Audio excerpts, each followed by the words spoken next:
శ్రీకాకుళం జిల్లా రామకృష్ణపురంలో దారుణం చోటు చేసుకుంది. భూ వివాదంతో పొలంలోనే ఓ వ్యక్తిని దారుణంగా చంపేశారు. అయితే రియాల్టర్లే ఢిల్లీరావును మర్డర్ చేశారంటున్నారు బంధువులు, గ్రామస్తులు. అటు మర్డర్ చేసి అడవి పందుల కోసం అమర్చిన విద్యుత్ తీగలు తగిలి చనిపోయినట్లు చిత్రీకరించారని ప్రజా సంఘాల నేతలు ఫైర్ అవుతున్నారు. దీంతో రంగంలోకి దిగిన క్లూస్ టీం వివరాలు సేకరిస్తుంది. అటు శవాన్ని పోస్ట్ మార్టం కోసం పలాస ప్రభుత్వ ఆసుపత్రికి తరలించారు పోలీసులు.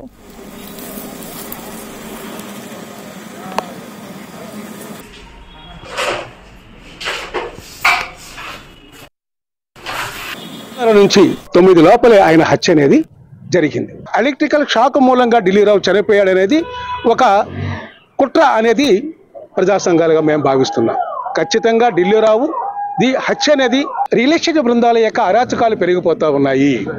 భూమి కేంద్రంగా లాభాలు గడించే ఏ శ్రమ చేయకుండా అత్యధిక లాభాలు గడించాలని చెప్పేసి ఈ రియల్ ఎస్టేట్ బృందాలు అరాచకాలకి పాల్పడుతున్నారు. కాబట్టి ఈ అరాచకాలను స్వస్తి పలకాలి.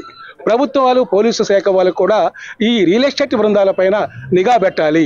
వాళ్ళ అరాచకాలని స్వస్తి పలికే విధంగా చర్యలు తీసుకోవాలని డిమాండ్ చేస్తూ ఢిల్లీరావుది ముమ్మాటికి హత్య.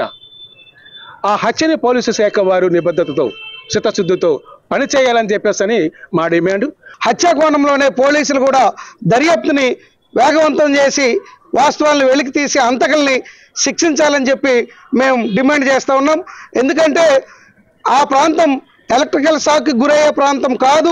అక్కడ ఎటువంటి అడవి పందులకు వైరేసేటటువంటిది కూడా కాదు. అదంతా జనసంచారం, వ్యవసాయం లేదు.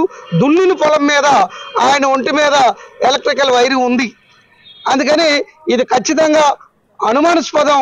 ఇది హత్య కోణంలోనే దర్యాప్తు చేయాలని చెప్పి మేము డిమాండ్ చేస్తూ ఉన్నాం. తప్పల్ ఢిల్లీరావు గారిపై జరిగిన హత్య ఖండిస్తున్నాం. అది ఖచ్చితంగా హత్య అని మేము భావిస్తున్నాము. ఎందుకంటే వైర్ ఒక దగ్గర ఉంది, కర్ర ఒక దగ్గర ఉంది, పోల్ ఒక దగ్గర ఉంది, డెడ్ బాడీ ఒక దగ్గర ఉంది. అది పూర్తిగా ఏంటంటే ఒక క్రియేషన్ చేయడానికి దుండగులు చేసిన ప్రయత్నం భాగమే అది అంతాను.